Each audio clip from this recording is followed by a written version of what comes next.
Buenas tardes, vamos a continuar o a comenzar, perdón, con nuestro curso Vida de Cristo.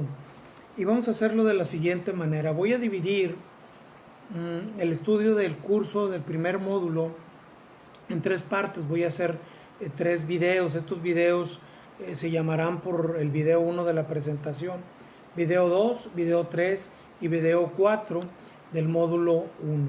Este primer módulo quiero tocar lo referente al estudio de James Stalker de la vida de Jesucristo. Para ello, como hemos considerado en su lectura, ustedes debieron estudiar o leer el capítulo número 1. Lo que pedimos en el capítulo número 1 es la lectura y comprensión de lo que allí se escribe. Sin embargo, quiero yo compartir con ustedes un breve resumen, y espero que sea breve, acerca de la clase, y también este resumen se los compartiré yo por ahí en alguna de las herramientas que tenemos para el estudio hacia el examen. Quiero comentarles también que por cuestiones de fuerza mayor, a mí me fue difícil e imposible preparar los materiales y enviar los videos antes, me refiero yo de este día miércoles que los estoy realizando y enviando a ustedes creo que el jueves. Por lo tanto, no voy a tener yo dificultad en que si alguien por motivos de tiempo tiene dificultad para presentar su examen, terminar el estudio, considerar los videos, etcétera, nos comunicamos, hablamos y nos ponemos de acuerdo con los tiempos. No habrá problema en este primer módulo, espero que no lo haya tampoco en el segundo y el tercero. Muy bien, en el capítulo número 1 de Stalker vamos a ver nosotros el nacimiento, la infancia y la juventud de Jesús. Espero, como te digo, que antes de ver este video acerca de la vida de Jesucristo, hayas leído el escrito que por ahí está en los recursos, porque es una lectura bastante poética, déjame, te lo digo así. Me gusta la intención que tiene el escritor y no estoy haciendo una crítica del libro, sino que te estoy compartiendo lo que yo sentía leerlo.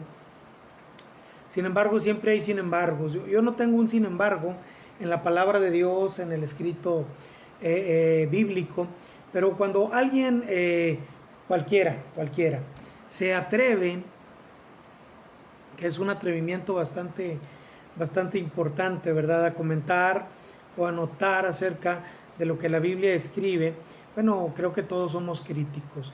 Sin embargo, era mi punto, hay algunos párrafos de nuestra primera lectura que creo que debemos de considerar como importantes, algunos otros como trascendentes y unos más también como interesantes. Déjame decirte que sobre la natividad de Cristo, creo que la palabra de Dios es bastante clara. Y yo te invito, ¿verdad?, a que, por ejemplo, en los escritos y en los resúmenes que yo tengo por aquí, tomes en cuenta las situaciones históricas que algunos escritores importantes, aunque no bíblicos, nos dan de el evento. Por ejemplo, luego cuando comenzamos la lectura, tenemos a Augusto César, el emperador romano, que ocupaba el trono en aquel tiempo. Palestina, o la ciudad de Jerusalén, cuyo rey Herodes el Grande, a quien se considera un seguidor, un vasallo de Augusto, como un usurpador del trono. Y ninguno de los dos esperaba la llegada de Cristo. El evento se da por el registro público que debería de darse, la inscripción en cada una de las ciudades, cada uno de los habitantes de la zona en el lugar donde había nacido. Para José y María debemos de considerar importante el hecho que ellos tenían que viajar alrededor de 150 kilómetros. Este evento había sido predicho en la antigua profecía, que Jesucristo había de nacer en el punto al que iban caminando José y María, Belén. Pero tú, Belén Efrata, pequeña para estar entre las familias de Judá, de ti me saldrá el que será Señor en Israel. Entonces no es una cuestión, ¿verdad?, de que inventemos, sino tampoco es una cuestión de que acomodemos. La escritura es una, y en la escritura estaba ya profetizado que sería Belén. Vamos a hablar también un poquito acerca del grupo alrededor del niño. Considera por favor quiénes son los que llegan, ¿verdad?, alrededor del niño. Y tenemos nosotros a los pastores de los campos vecinos, que en esa noche fueron alertados por los ángeles y llegaron a ver el nacimiento de Cristo. Consideramos también en la lectura de esta poesía o de esta narración poética a Simeón y Ana, representantes de los devotos que estaban esperando, y según la escritura profética, al Mesías. Simeón, el anciano santo, que en respuesta a sus oraciones había recibido promesa secreta de que no moriría sin que hubiese visto al Mesías, y encontró a los padres con el niño.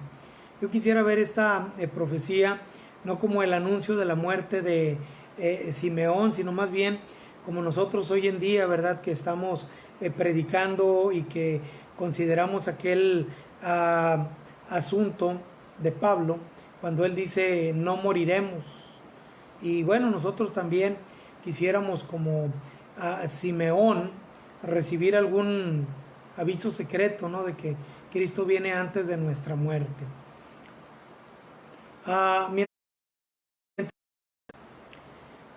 Mientras hablaba, otro testigo entró en el grupo, Ana, una viuda piadosa que literalmente moraba en los atrios del Señor. 3 escritores no bíblicos, pero históricos, Tácito, Suetonio y Josefo, nos dicen que prevalecía en las regiones de donde vinieron los magos una expectación general de que un gran rey iba a levantarse en Judea. Y encontramos entonces también entre todos los que observaban y llegaban buscando al niño a estos actores dentro de la historia, a los que llaman algunos a los reyes magos, nosotros solamente les llamamos los magos. Todos estos se colocan alrededor del niño en una escena, aunque debemos de considerar, ¿verdad?, y yo desde niño aprendí que habían pasado al menos 2 años hasta que la escena de los magos completen, ¿verdad?, esta espectacular fotografía o imagen que tenemos en nuestra mente de los adoradores del niño Jesús. Los magos habían tenido que llegar hasta la capital para preguntar dónde había de nacer aquel cuya estrella habían visto en el oriente. Sin embargo, habrían de encontrarse con una oposición maligna de parte de Herodes, que traería, ¿verdad?, unos otros acontecimientos. Vienen a continuación los años del silencio en Nazaret, y la nota que tenemos por ahí que ustedes van a considerar también es la falta de informes fidedignos en estos años del silencio. Ahora, quiero que también por favor tomen nota de la siguiente parte dentro de este escrito de Stalker, ya que toma dentro de la lectura que hacemos importancia para nosotros lo siguiente. Los datos que hasta aquí poseemos, de los que hemos hablado, son relativamente completos, pero con su establecimiento en Nazaret, en el regreso del Señor Jesús de Egipto con sus padres, con Jesús, se acaban nuestros informes, dice Stalker. lo demás de la vida de Jesús, hasta el principio de su ministerio público, nos está encubierto con un denso velo que se levanta una sola vez. Nosotros habríamos deseado que la narración hubiese continuado, siendo igualmente completos con respecto a los años de su niñez y su juventud. Y luego dice Stalker, pero aunque se nos permite dar rienda suelta a nuestra imaginación, y yo quiero que lo consideren, que lo consideren muy bien, esta parte, ¿verdad?, sobre dar rienda suelta a nuestra imaginación. Por ahí han surgido algunos evangelios apócrifos que cuentan las historias del Señor Jesús haciendo por ahí figuras de barro y dándoles vida, y haciendo una serie de cuestiones ahí milagrosas que son bastante cuestionables. Y dar rienda suelta a nuestra imaginación muchas veces nos va a poner en problemas si queremos a nosotros inventar, crear o decir como digamos. Dice, esto nos prohíbe, y es más bien nuestro deber hacer uso del material auténtico que nos proporcionan costumbres de la época o incidentes de su vida posterior que se relacionan con su edad temprana, para enlazar la infancia con el periodo de su vida en que los evangelistas toman de nuevo el hilo de la biografía.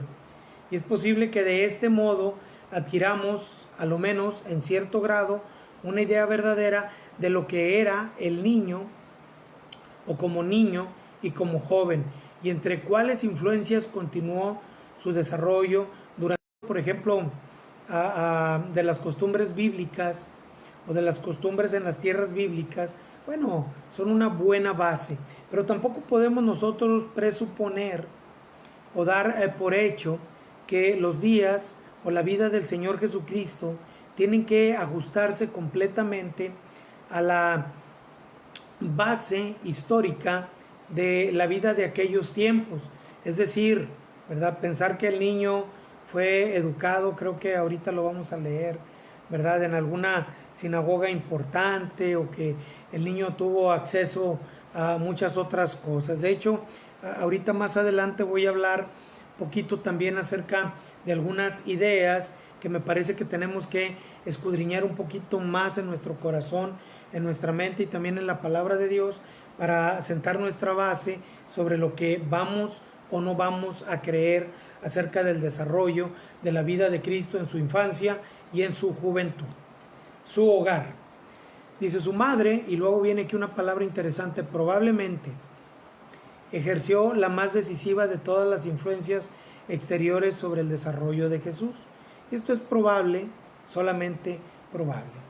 Dice la nota, había otros miembros de la familia, tenía hermanos y hermanas, Santiago y Judas, de los cuales tenemos epístolas en las Escrituras, y por ellas podemos conocer a estos personajes. Sobre las influencias educativas que tiene el Señor Jesucristo en su infancia, podemos reconocer que Jesús recibió su educación en casa, o tal vez, dice el escritor, en la de algún escriba de la sinagoga de la aldea. Ahora, lo que vamos a ver a continuación también, ¿verdad?, es una postura de Stalker en cuanto a cómo cree él que el Señor Jesucristo recibió el conocimiento bíblico, la sabiduría bíblica, etcétera. De lo cual también voy a hacer comentario al finalizar, ¿verdad?, esta lectura de Stalker. Dice, Jesús recibió su educación en casa, tal vez, o tal vez en la de algún escriba. El estudio que hizo de las Escrituras en su juventud fue el secreto, escribe Stalker, de la admirable facilidad con que hacía uso de las Escrituras en lo sucesivo para enriquecer su predicación y reforzar su doctrina, para resistir los asaltos de sus opositores y para vencer las tentaciones del maligno. ¿Qué opinas tú? ¿Fue la lectura? ¿Fue el estudio en alguna sinagoga? ¿Fue el apego al estudio bíblico del Antiguo Testamento, desde luego, lo que prepara al Señor Jesucristo para lo que viene adelante en su ministerio?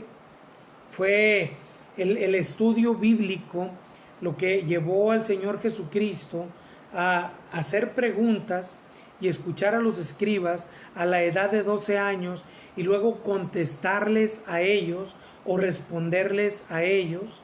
Digo, cuando hablamos de este intercambio de nuestro Señor Jesucristo siendo un jovencito de 12 años con aquellos hombres preparados, vemos que Él pregunta, cuestiona, escucha, pero también responde. Lo veo yo como un foro en el que Él los escucha y luego los corrige. Bueno, dice Stalker, debe mencionarse todavía otra influencia educativa. Se ha preguntado con frecuencia, y todo esto lo vas a leer, hermano, hermana, a lo largo de tu lectura de Stalker. No lo leas de corridito, sé crítico, necesitamos estudiantes críticos de la Biblia. Entonces sé crítico, ¿verdad?, al escucharme a mí, y sé crítico al leer a Stalker. Se ha preguntado con frecuencia si Jesús supo siempre que era el Mesías, y en caso contrario, o sea, que no supo siempre que era el Mesías, ¿cómo y cuándo le vino este conocimiento? Ahora, yo te doy mi propia percepción de lo que dice Stalker. Algunos creen que Jesús no sabía que era Dios hasta una edad avanzada. Algunos piensan que él se imaginaba, pensaba, pero que no alcanzaba a admitirlo. Y otros piensan, ¿verdad?, que desde el mismo vientre el Señor Jesucristo pensaba, sabía, actuaba y entendía que era Dios. Ahora, cuando la Biblia nos dice que Él se despojó a sí mismo, nos da una idea clara acerca de que Él mismo, sabiendo que era Dios, no actuó como tal, y no en el sentido de la pureza o del amor, sino el sentido del poder que actuaba en Él por su naturaleza divina, porque es Dios. Pero yo creo que Él siempre supo, porque es Dios, que era Dios. Bueno, tú puedes también, ¿verdad?, pensar un poco más, puedes escribir un poco también sobre las ideas que surgen en esta lectura.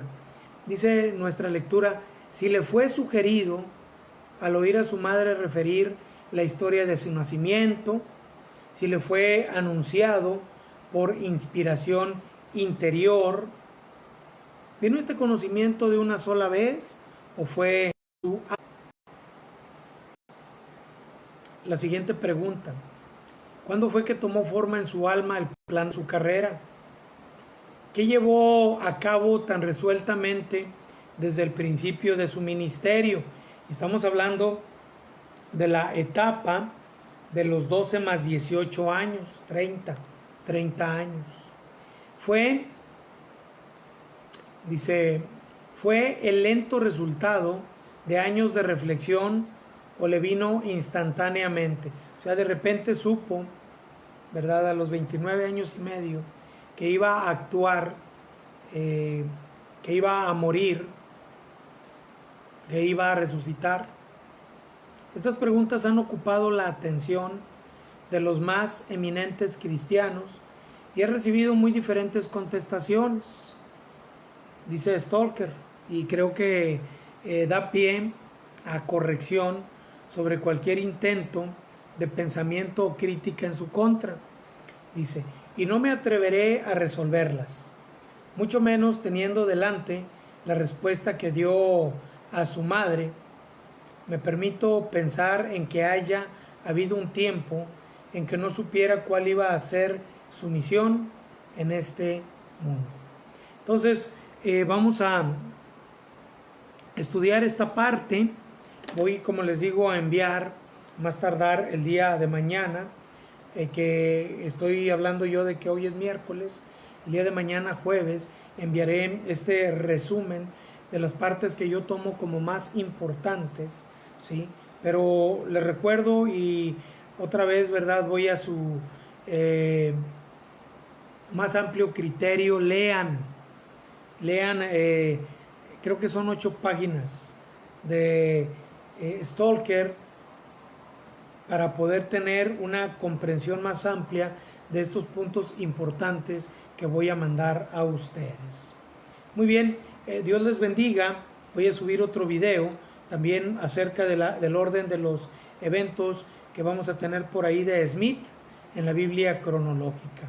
Será el video número 3, Biblia cronológica Smith. Dios les bendiga.